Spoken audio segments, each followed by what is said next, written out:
Hello and welcome to the lecture for non-linear partial differential equations. Today we are going to study standard form 4th for non-linear partial differential equations. The standard form 4th is given by this form is actually z is equals to px plus qy plus function of p and q. यहाँ आप equation में देख सकते हैं all 5 variables are there, x y दोनों independent variables भी हैं, z which is dependent is also there और p q जो फर्स्ट ऑर्डर पार्शियल डेरिवेटिव्स हैं वो भी यहाँ आ रहे हैं. लेकिन स्टैंडर्ड फॉर्म के लिए लेफ्ट में there should be z, right side में आपके पास p into x q into y, ये टर्म्स फिक्स हो गई और लास्ट टर्म आपकी फंक्शन ऑफ पी क्यू है which can be any term containing only p and q. इस इक्वेशन का एक पर्टिकुलर नेम भी है and this equation is known as Clairaut's equation. अगर इक्वेशन क्लैरोज इक्वेशन है तो इसका सोल्यूशन आप डायरेक्टली निकाल सकते हैं. डायरेक्ट सोल्यूशन के लिए what you have to do, you have to replace the constant the derivative p by a and q by b. Therefore complete integral becomes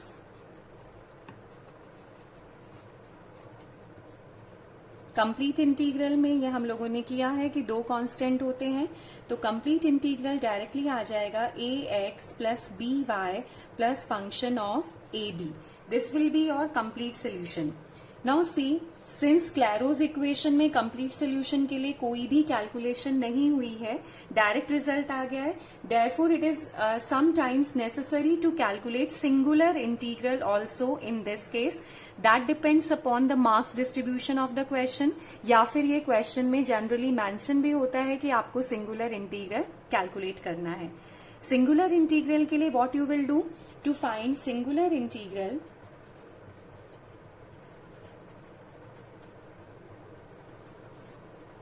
हम लोग क्या करेंगे, हम लोग यहां से गिवन कंप्लीट इंटीग्रल के लिए del z by del a calculate करेंगे and we will equate it to 0. So you have to find del z by del a and then equate it to 0. Similarly आप निकालेंगे del z by del b, यानी complete integral को differentiate करेंगे b के लिए और फिर आप उसे इक्वेट कर देंगे 0 के. After that what you have to do, you have to eliminate a and b from equation 1, 2 and 3. Now what are equations 1, 2 and 3? This one is your first equation, this one is your second and this one is your third. तो जब आप a और b को eliminate कर देंगे इन तीनों equations में से तो आपके पास एक रिलेशन आ जाएगा x एंड y में and that is known as singular integral. इसी तरीके से अगर आपसे जनरल इंटीग्रल पूछा जाए तो अगेन यहाँ पे टू फाइंड जनरल इंटीग्रल, ये मेथड आपका सभी क्वेश्चंस में सेम रहता है चाहे आप कोई भी स्टैंडर्ड फॉर्म करें, लेकिन नॉर्मली कैलकुलेशंस जो भी हम कर रहे हैं वो हम यहाँ खाली स्टैंडर्ड फॉर्म 4th या क्लैरोज इक्वेशन में करेंगे.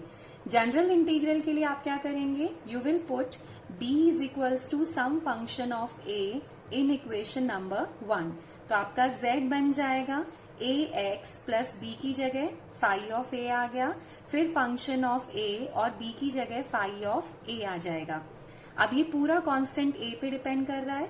अब आप इससे कैलकुलेट करेंगे del Z bye del A के रेस्पेक्ट में ये हो जाएगा एक्स, ये हो जाएगा फाई डैश ए और यहां से आपके पास आ जाएगा F dash of A into phi of A multiplied by phi dash of ए.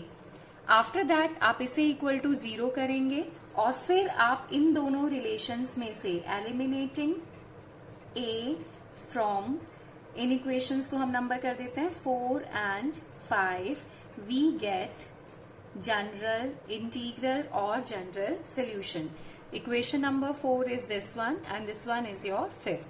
तो नॉर्मली आप कोई भी मेथड कोई भी फॉर्म ले, सभी में जनरल इंटीग्रल और सिंगुलर इंटीग्रल निकालने का तरीका सेम है.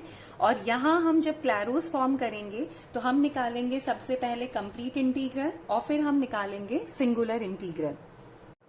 Now we consider first example. So question 1 is find complete integral and singular integral of first equation हमने ली यहाँ पे।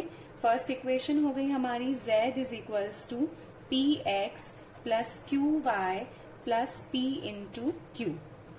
डायरेक्टली यहाँ पे देखिए इक्वेशन आपकी लेफ्ट में z है पी एक्स क्यू वाई और फिर आपकी लास्ट टर्म जो है that is function of P Q. तो सोल्यूशन में आप सबसे पहली स्टेप क्या लिखेंगे, दिस इज क्लैरोज इक्वेशन। ठीक है, after defining that it is Clairaut's equation आप इसका कंप्लीट इंटीग्रल डायरेक्टली लिख सकते हैं। So we will write hence complete integral और कंप्लीट सोल्यूशन।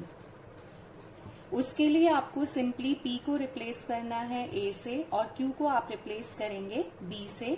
तो कंप्लीट सोल्यूशन हो जाएगा आपका z is equals to A x plus B Y plus A B. Given equation को हम मार्क कर देते हैं 1 और कंप्लीट सोल्यूशन हो गया आपका 2। Now to find singular integral, although question में यहाँ मेंशन है, नहीं भी हो तो इट इज बेटर कि आप यहाँ पे सिंगुलर इंटीग्रल कैलकुलेट कर दें। सिंगुलर इंटीग्रल के लिए सबसे पहले हमने कैलकुलेट किया del z by del a के रेस्पेक्ट में डिफ्रेंसिएशन किया, यहाँ से x आ जाएगा, बी वाई पूरा 0 हो गया और ए बी का जब आप करेंगे तो आपके पास आ जाएगा x plus B which is 0। Similarly आपने कैलकुलेट किया del z by del B के रेस्पेक्ट में इक्वेशन 2 को डिफ्रेंशिएट कर दीजिए, ax का 0 हो गया, by का करेंगे y और ab का करने पर आ जाएगा y plus a that is equal to 0। इस रिलेशन से आपके पास b की वैल्यू आ गई माइनस ऑफ x और इस रिलेशन से आपके पास a की वैल्यू आ गई माइनस ऑफ y। इस इक्वेशन को हम नंबरिंग कर देते हैं 3 and this one is your 4th। Now using 3 and 4 in equation 2 आपके पास कंडीशन आ गई z a की जगह आपको रखना है माइनस ऑफ x, तो ये हो गया माइनस ऑफ एक्स स्क्वायर। फिर आप a की जगह हमें रखना है माइनस ऑफ y, तो ये हो जाएगा आपका minus of X Y. b की जगह आपको रखना है माइनस ऑफ x, तो अगेन ये माइनस ऑफ एक्स वाई। फिर a into B will be plus of X Y, ये एक्स वाई और एक्स वाई कैंसिल, तो आपके पास आ गया z is equals to minus of X Y. इसे मार्क कर दीजिए इक्वेशन नंबर 5 और ये हो जाएगा आपका सिंगुलर इंटीग्रल। तो now I think you have learned how to find out complete solution or complete integral or to find singular integral when the equation is Claros equation. One more example we are taking. Again we have to find complete and singular integral in this question. So the given equation is px plus qy plus p square q square. यहाँ पे देखो no adjustment is required, आपकी equation directly Clairaut's form में है, तो हम यहाँ से सोल्यूशन लिखते हैं। Equation is Clairaut's equation, so this is Clairaut's equation. अगर इक्वेशन क्लैरोज इक्वेशन है अगेन तो आप क्या लिखेंगे इसका complete integral. So therefore complete integral और complete solution is, so complete integral is z is equals to p की जगह a रख दीजिए, q की जगह b रख दीजिए और फिर आपके पास आ जाएगा a square b square. Equations को हम नंबर कर देते हैं 1, ये कंप्लीट सोल्यूशन हो गया आपका 2। अब आपको निकालना है singular integral. So to find singular integral what you have to do, सबसे पहले आप इक्वेशन 2 को डिफरेंशिएट करेंगे a के रेस्पेक्ट में। a के रेस्पेक्ट में डिफरेंशिएट करने के बाद यहाँ से बचेगा आपका x, यहाँ से आपने a के रेस्पेक्ट में किया तो ये हो जाएगा आपका 2ab square that is equal to 0। Similarly आपने निकाला del z by del b के रेस्पेक्ट में ax का 0 हो गया, यहाँ से y बचेगा and then you will have 2a square b is equals to 0। इस वाले रिलेशन से हमने x कैलकुलेट किया, ये आ गया माइनस ऑफ 2ab स्क्वायर। इस वाले रिलेशन से हमने y कैलकुलेट किया, ये हो गया 2a square b। After that अब आप ये सारी वैल्यूज रख दीजिए इक्वेशन 2 में। इसको हम मान लेते हैं इक्वेशन 3 और इसको हमने मान लिया equation 4। So now by 2, 3 and 4। आपको करना क्या है, कैसे भी करके इक्वेशन में से कांस्टेंट्स को एलिमिनेट करना है। तो हमने z लिखा, x की वैल्यू हमने डाली -2ab², तो रिजल्ट हो गया -2a²b²। फिर आपने y की वैल्यू डाली, तो y की वैल्यू डालने के बाद भी ये हो गया 2a²b²। Then next term is a²b²। Ultimately ये आपका बचा -3a²b² किसके बराबर, z के बराबर। सॉल्व करने के लिए हमने क्या किया, सॉल्व करने के लिए हमने दोनों साइड्स का पहले क्यूब कर दिया। So this implies z³ is equals to, cube करने पर यहां से आ जाएगा 27, ये माइनस हो गया, a6 हो गया और b6 हो गया। और we can write it as -27, then we write it as a³ b³ का होल स्क्वायर। अब आप a³ b³ की वैल्यू कैसे निकालेंगे, अगर हम इन दोनों टर्म्स को मल्टीप्लाई कर दें बाय 3 एंड 4, इसे मैं मार्क कर रही हूं equation number 5। So again by 3 and 4, 3 और 4 इक्वेशंस को आप मल्टीप्लाई कर दीजिए तो आपके पास आ जाएगा xy is equals to 4a³ and b³, या हमारे पास a³ b³ की वैल्यू आ जाएगी xy/4। इसे हम मार्क कर लेते हैं इक्वेशन नंबर 6।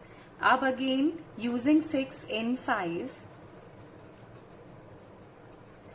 आपने z लिखा, z किसके बराबर हो गया -27, a³ b³ की वैल्यू xy/4 और इसका आपने कर दिया square. So result is -27/16 into x² y² which is the value of z.